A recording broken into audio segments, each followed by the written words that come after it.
Major phone carriers make you sign contracts with rigid data plans to trap you into a kind of forced phonogamy.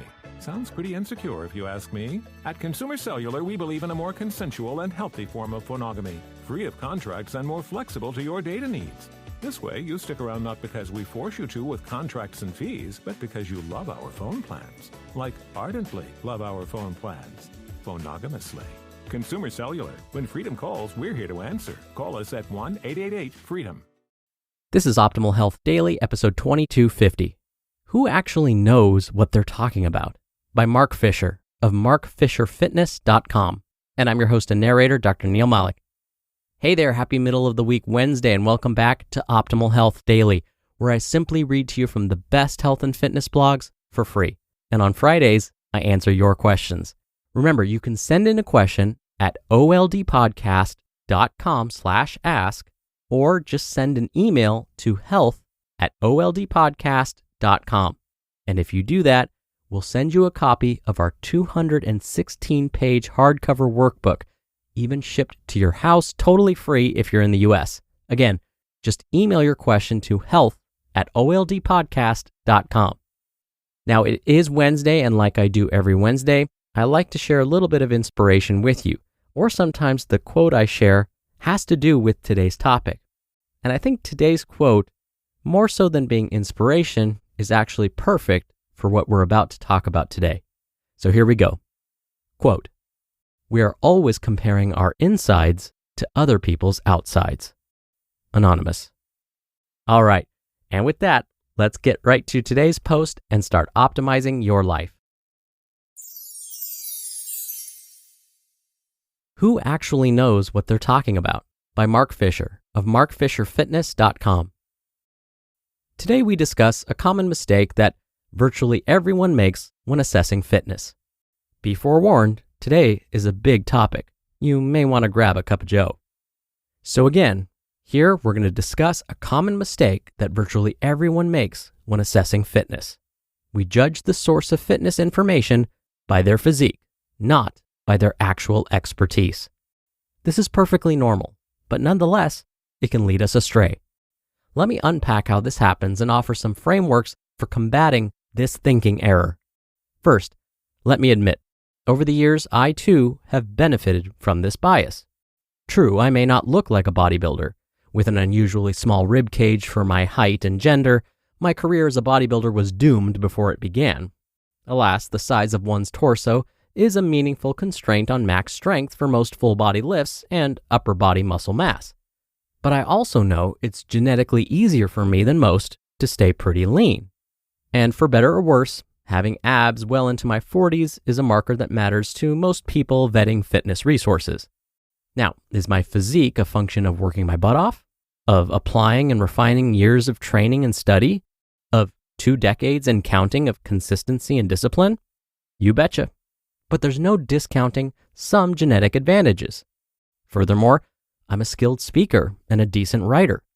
Admittedly, a certain percentage of people are turned off by my word choices, polish, and quote-unquote vibe. But on the whole, this has been another net positive in building credibility. With those damaging admissions aside, let me assure you, I actually do know my stuff, I swear. I've been studying fitness for over 2 decades. I've read dozens of books on training, and I have a talent for remembering what I read and synthesizing it into action.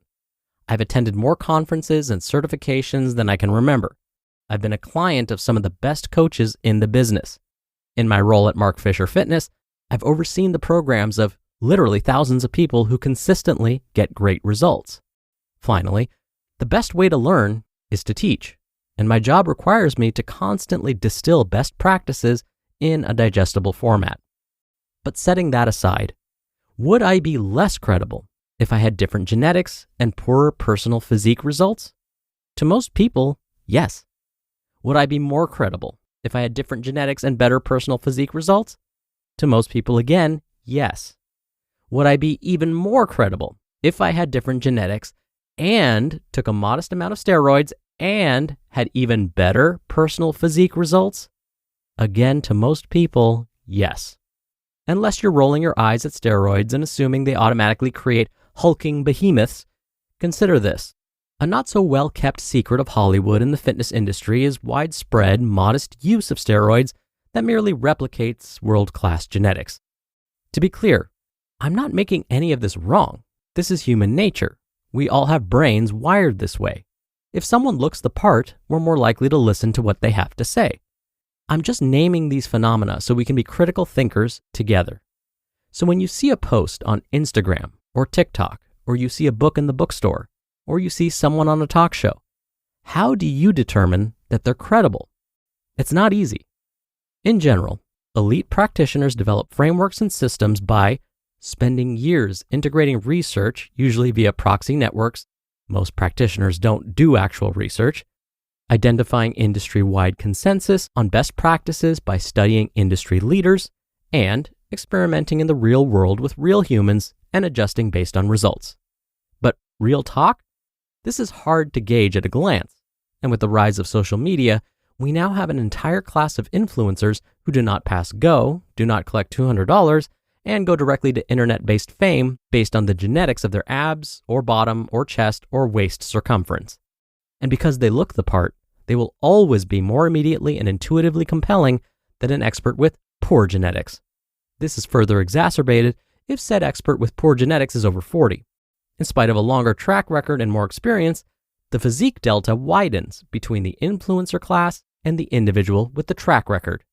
And all of this is to say nothing of sexism, racism, or any other prejudice that consciously or unconsciously influences our preconceptions of what a fitness expert should look like. So how do we know who actually knows what they're talking about? Well, testimonials seem like they could help, but even here, if there's a large enough sample size, you'll find many clients with underutilized genetic gifts who see great results going from not doing much to doing something still pretty subpar. These individuals achieve success in spite of the flawed fitness methodology, but they become even more visual proof that a given expert knows what they're doing. So what do we do? Well, if you're looking to hire someone, I have a whole article laying out how to choose a gym or trainer, so start there. When assessing experts in general, having advanced degrees in the field doesn't always translate to true expertise, but it's still the most meaningful signal that this individual has taken their craft seriously enough to spend years of their life and tens of thousands of dollars. So that's not a bad first step. And full disclosure, this is a marker I personally cannot claim, unless you count a Bachelor's of Fine Arts in Musical Theater, which alas, I don't. Another good sign. They say it depends a lot. While successful experts know that marketing requires selective assertiveness, in practice, the answers to any question always require nuance and lots of context. Stated inversely, blanket statements that begin with always and never warrant a pause. Most experts develop a lot of humility around the ocean of things we don't yet know and the many variables of an individual situation. Here's one more consideration. What incentives does this individual have? If a given expert or social media influencer is sponsored by a brand or can make money off a claim, it warrants a pause to appreciate what role this might be playing. There's nothing wrong with making your living in fitness, but incentives can make things weird. So it's prudent to factor this in when considering an expert and their recommendations. This is a big topic, in part because it gets to the heart of many of the challenges we're currently having as a society. The proliferation of easy info everywhere and always has not democratized access to good information. It's made it harder to avoid misinformation. As George Bernard Shaw pessimistically said, quote, "All professions are conspiracies against the lady," end quote. This is a bit cynical, but there's obviously some truth in here, and this challenge predates the interwebs. My hope is this post prompts you to think critically about the fitness information you consume so you can make even better decisions for your personal goals. You just listened to the post titled, "Who Actually Knows What They're Talking About?" by Mark Fisher of markfisherfitness.com. Keeping your body in shape is important, but it's also important to keep your mind in shape. I've been leveling up my focus with Word Collect, which is a free word puzzle app with over 2,000 levels. Word Collect gets harder as you get better, so it's a fun and challenging way to keep your brain sharp and grow your vocabulary. I highly recommend you give this fun and addicting brain game a try. And right now, Word Collect is offering you 2,500 coins and 500 gems when you download and play. And those coins help. You'll need them when you're having a hard time reaching the next level. I've been there a few times and I'm thankful they made it easier for me to keep going because it really is a fun and educational game. So stop mindlessly scrolling through social media and keep your mind sharp. Just go to the Apple or Google store and search for Word Collect. So if you're like me and want to get fit with your mind and body, download Word Collect for free today. This episode is brought to you by BetterHelp. Whether you're dealing with decisions around career, relationships, or anything else, therapy helps you stay connected to what you really want while you navigate life, so you can move forward with confidence and excitement, learning the positive coping skills you need to thrive. And if you're thinking of starting therapy, give BetterHelp a try. It's entirely online and designed to be convenient, flexible, and suited to your schedule. Just fill out a brief questionnaire to get matched with a licensed therapist and switch therapists anytime for no additional charge. And I really love the flexibility that comes with BetterHelp. The ability to message your therapist at any time goes a long way for making the therapy accessible and helping you feel like you're getting the assistance you need and when you need it. So let therapy be your map with BetterHelp. Visit betterhelp.com/OHD today to get 10% off your first month. That's BetterHelp, HELP.com/OHD. Dr. Neil here for my commentary. All right, so after hearing that post, you might be feeling a bit lost. Like, okay, great. So who am I supposed to trust now? Well, as today's author, Mark, said, a good start is to find someone with credentials, like a degree or a certification related to what they claim to be an expert in. Then, ask about their experience. How long have they been working with real people applying their expertise? Ask if they have references from people that you can contact. Is this starting to sound like you're a hiring manager? Good, that's the point. Think about it. You'll be paying this person your hard-earned money. You'll be working with them. That means they're kind of like your employee, right? So yeah, go through the same steps as if you were hiring this person for a job at your mythical company. If everything checks out at this point, agree on a price and go through some sessions with them. See if your personalities click. Here's one way to know.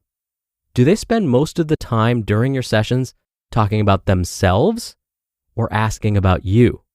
They should be focusing their attention on you, asking you questions, checking in with you. That's a sign that they truly have your interests in mind. So as Mark said in today's post, and like the quote I shared with you at the beginning said, go beyond the surface level stuff, like what they look like, and focus on the more important things. All right, that should do it for today. Thank you so much for being here. Thank you for listening every day. I hope you're having a great week, and I'll see you here tomorrow where your optimal life awaits.